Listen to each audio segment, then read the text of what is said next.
Hello, hello, hello. Here we are, sitting in the daytime about 3:45. Had a nice chat this morning, driving home. And I was sitting here watching the old James Bond, Dr. No, with Sean Connery. That's an old action spy thriller that is pretty fun to watch. It's pretty cool. I've watched it many times. Matter of fact, sometimes I fall asleep while I'm watching it. But anyway, I said, hey, why don't you do a video real quick? I got done getting me something to eat. I had some potatoes, them little tiny potatoes, a little butter on them. And I had some, I guess it's like a pork steak on some rye bread. Pretty good. And a little touch of mayonnaise. So that was pretty tasty. But I thought, well, hey, let's do a video while we're sitting here, because I like to do them. I must. So I got out this here. This is the 1766, and it is. Well, you can see the writing on it and all that. It's a 1766, and I was just looking at it, and I realized that look at that flint. That flint doesn't even cover, well, it barely covers more than half of the steel frizzen. Barely half. So that flint for this particular pistol, which I've been shooting, is too small. And I didn't even realize it. So I got to looking at it and I thought, why did you put that small flint in there? And that is what it is. It's very small. And I can up that and get a little wider flint. And I could probably increase the sparks on this guy like you wouldn't believe, huh? Although it does spark pretty good. This here ramrod in this thing, oh, look at that thing. That's a heavy-duty ramrod made of steel. And it goes in tight.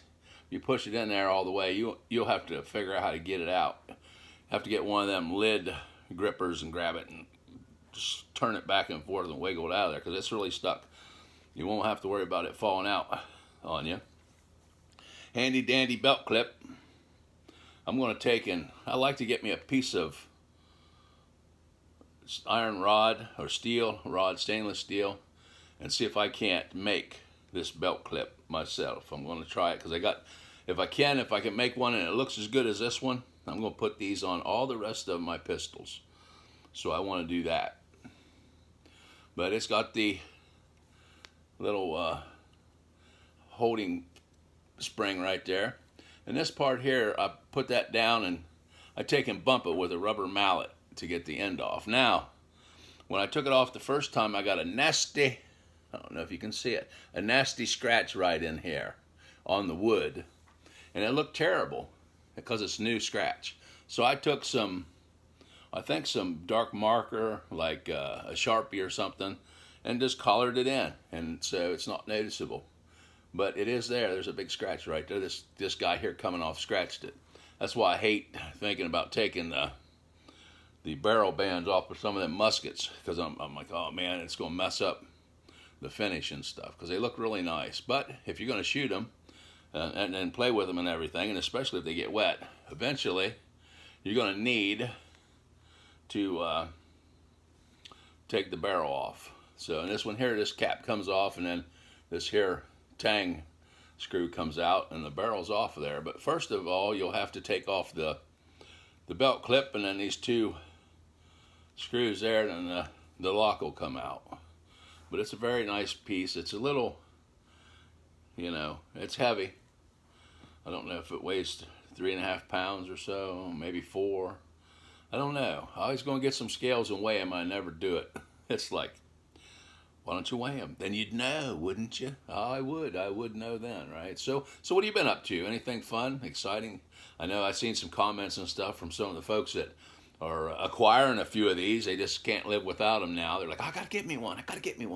And they do. And they got some other really nice rifled muskets and stuff like that too. Kentucky rifles, poor boy rifles, Kibblers, all them amazing and fun and fantastic firearms. So, everybody's enjoying them, and that's the goal for the most part, is to kind of get these guys maybe back on the map and get people. We'd like to start a club. Wouldn't it be cool to start a club and everybody comes together and has a target shooting or whatever, like a turkey shoot or whatever, and have a good time? That would be fun, would it not? Yes, yes, it would be. And you could do it. Oh, how about this little? But I'm going to change this flint out and put a little bigger one in there. I do believe before I take this out and shoot it again. I didn't realize I'd had such a small flint in there. And when you do stuff, sometimes you just grab something and stick it in there. And that flint there, oh, that flint is super duper. It's pretty dull. It's pretty dull. So I don't know what it would spark too good anyway. I don't think I had any trouble shooting it though. I think it was going off about every time. Now the frizzing's nice and loose to close. It's not tight, but she's a bit stiff in the cocking, that's for sure. But let's take a look and see how she sparks real quick. And that was a pretty darn good spark for such a little tiny flint, was it not? It was. So, anyway, yes. Very, like I said, she's a bear to cock. Now, when you go back to full cock, it's not bad, but getting it back to that half cock, she's got a mighty stiff spring. And I seen somebody left a comment about warming the spring up to about 400 degrees and maybe taking and reducing its tension a little bit. But I guess when I get too feeble, I might have to do that. But as long as I can get it going, I'll be all right, you know. But, yeah, I don't want to press my luck. I'd probably get it too weak, and then it would just flop around like a broken wrist, huh? That'd be my luck. So, but anyway, this is pretty cool. And this is the Flintlock 1766 French cavalry pistol, which I spelled wrong. And I got a comment about, oh, you spelled that like where Jesus was crucified. And then it dawned on me about me promise that if I ever had an audience of people, you know, because I wanted to do what I could to help be grateful for all the blessings and stuff I've had in my life and the things that have happened that have been so good. You know, we've had bad stuff. We have tragedy within our family just like everybody else. But, you know, we work our way by that. We do, because we know how good life is. So, you know, the good Lord's always trying to interfere with that passive evil that's coming your way. So, and if you can get on the right track and pay attention, maybe there'll be a good interception and you'll be able to enjoy your life and have a good time, and you'll avoid some of the pitfalls and things that aren't real good in the world today. So that's the main thing. But yes, this is the very flintlock that I did a video on. And then, of course, you know, now I must, and I don't have to, but I'm going to, because I know that I just will, you know. So I'm going to, and I'll say, hey, Jehovah God's looking out for you.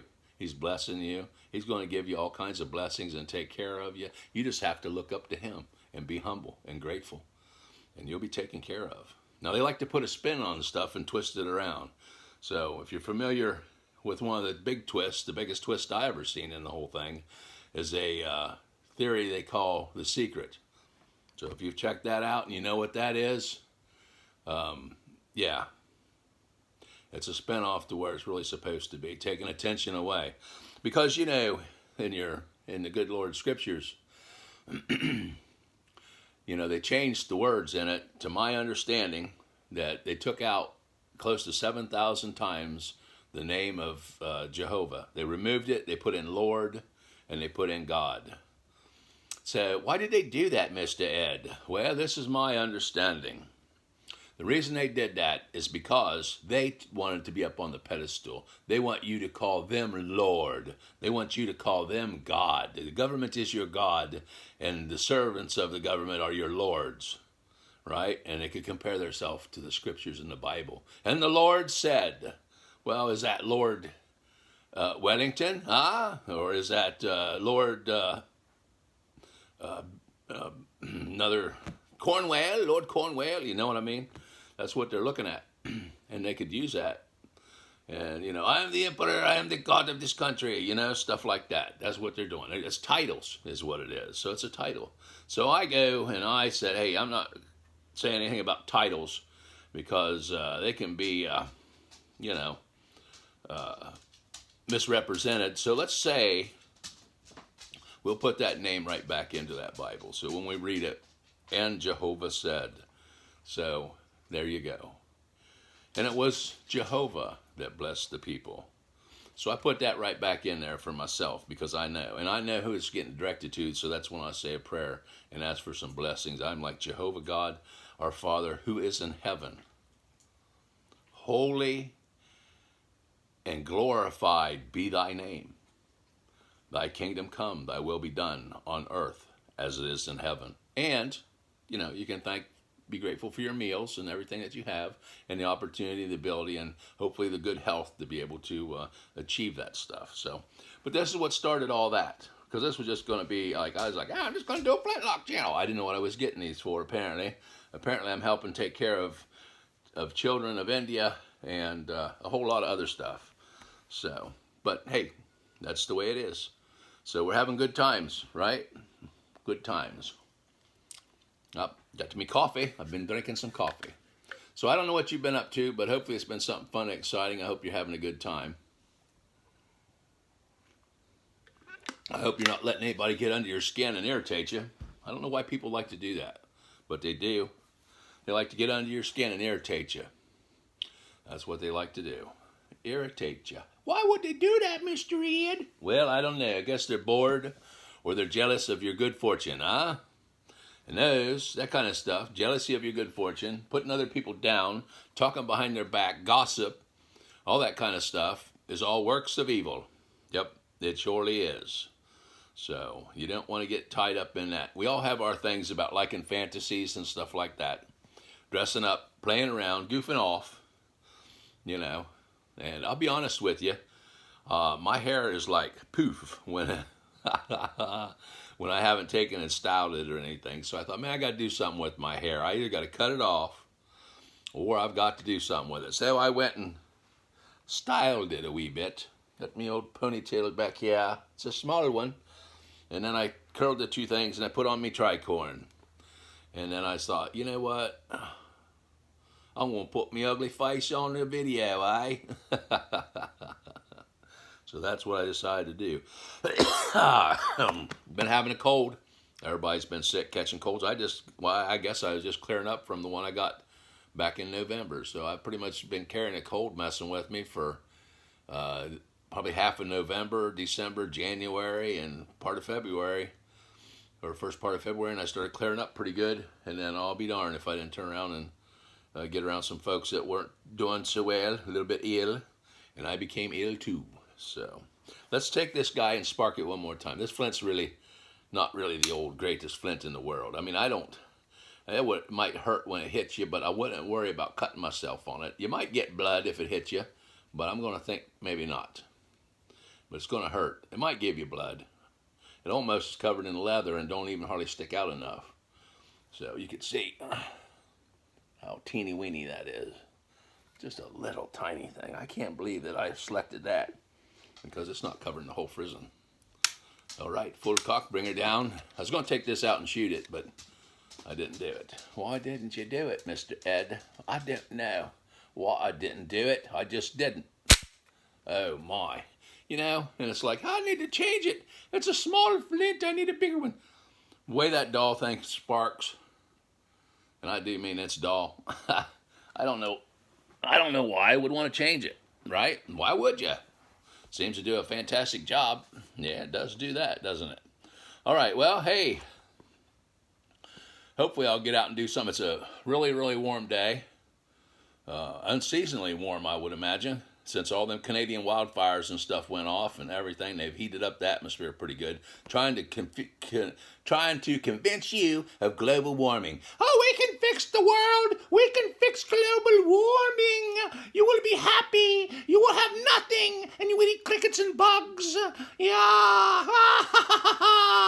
But they can't fix the immigration problem at the border. Does that make sense? I don't know. Common sense. See if you can find it.